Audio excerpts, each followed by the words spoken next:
ও নাকটাই আছে, ঠিক আছে। এটা সাধারণ সুন্দর হয়েছে না? এই মার্চে কিন্তু ফুলগুলো বানাইছে জারিন। ও আর হয় না বুঝছো, তার মধ্যে হচ্ছে ইউটিউব দেখে দেখে ওই যে ডিম মুরগি বানায় যে, না ওটার সময় পায় না।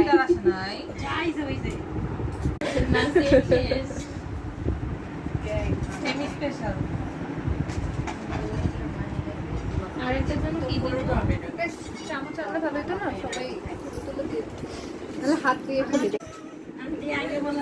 আমি তুই পরে না না তোমার আসে নাই ওদের জন্য আয়োজনটা।